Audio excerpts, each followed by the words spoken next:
Hello, how's it going? I want to talk a little bit about state machines and how they can allow the logic of a program to scale up pretty well. Let's say we have an app, and that app has a collection of instances of certain class called states. It's an array or a vector, or just however you want to do it.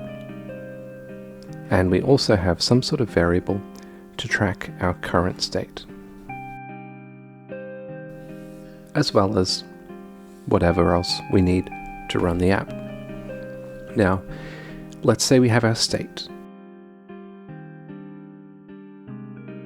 and this state inherits from a base class.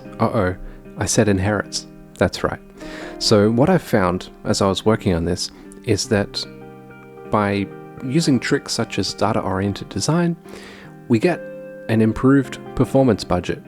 But then on the flip side, we can use the overhead in that performance budget to commit some object-oriented sins.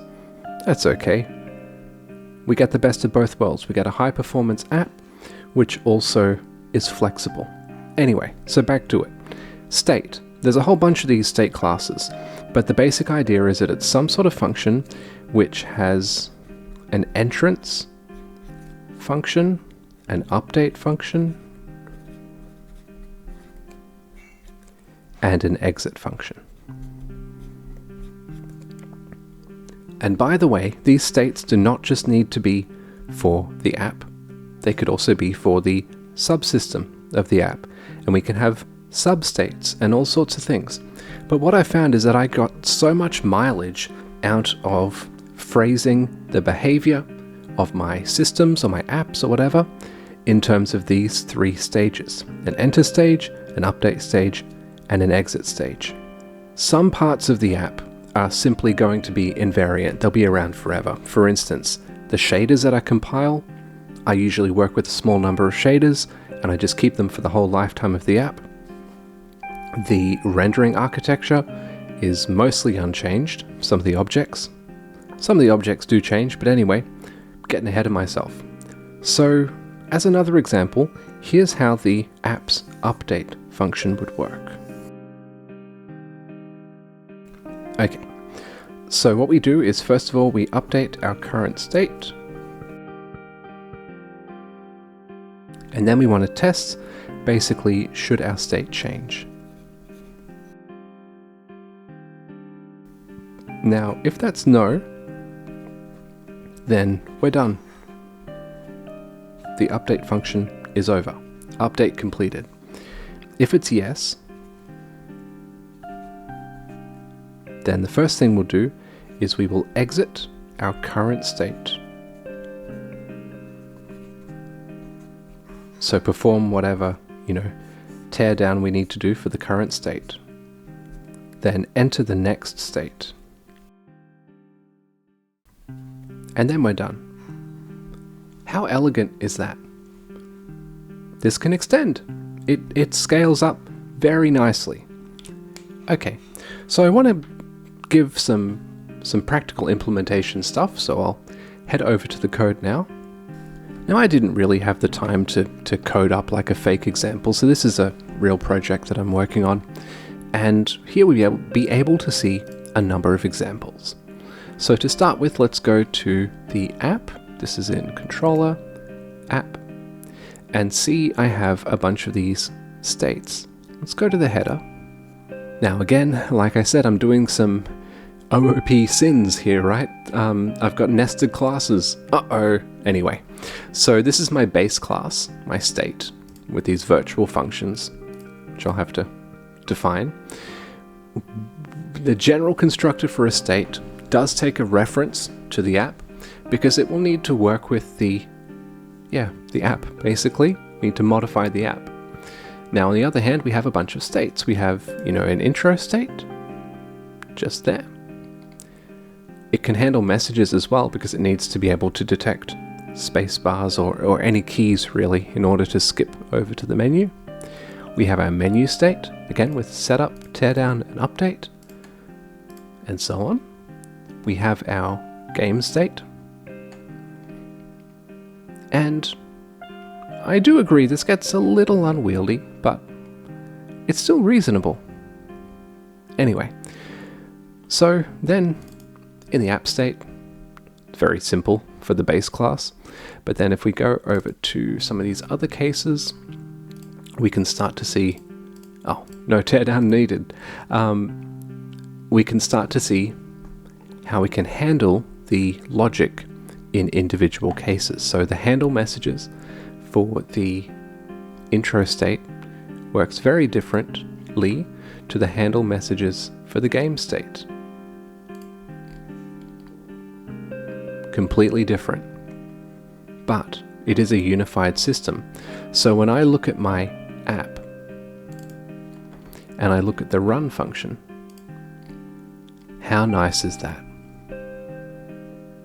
All we do is we've got our current state. Oh wait.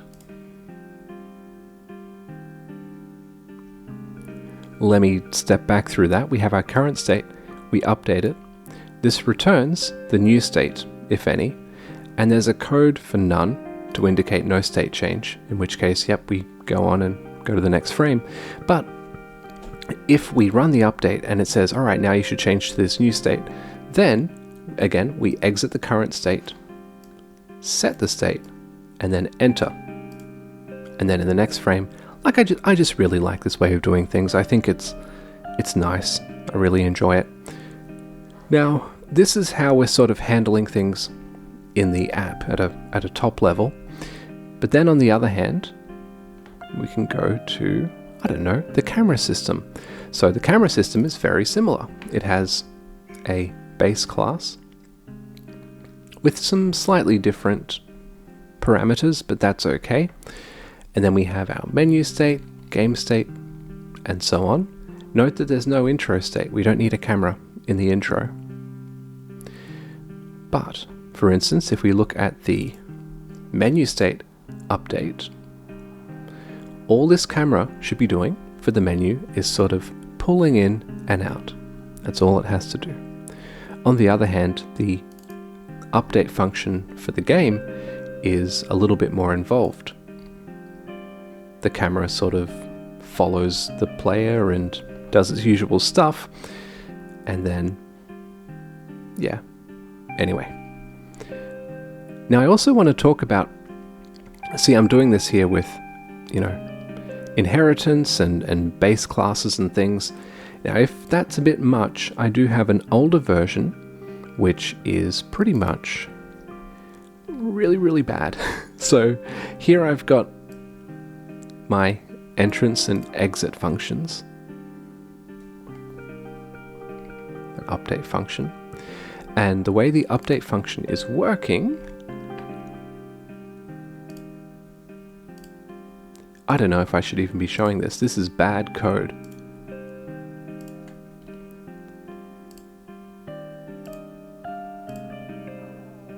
There we go.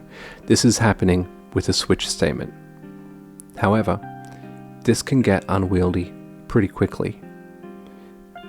Imagine we have more states, which we totally are going to have more states. I have a look at the camera, and its run function, or update function, it's significantly nicer. We also have this set state, which, yeah, I mean, I know that we're starting to get a bit long in this video now, but I just wanted to step through some practical examples of how this can improve our lives as developers. I'll just go ahead and why not? It's fun. We'll just run this, see what it looks like. So here we see we're currently in the intro state. If I were to hit the space right now, this would skip through. But I've also got the render system, which is waiting for us to be done. Sorry, the audio system actually triggers that message. So just give it 1 second. And here we are in the menu state. And as you can see, our camera system has got its state, and it's panning back and forwards.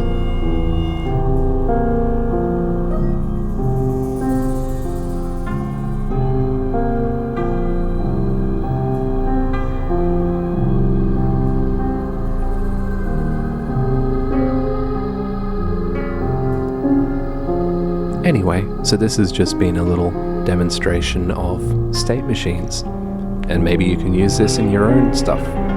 Make some games. Okay, well, I'm gonna get out of here now and finish this up, but yeah, have a good one. Bye.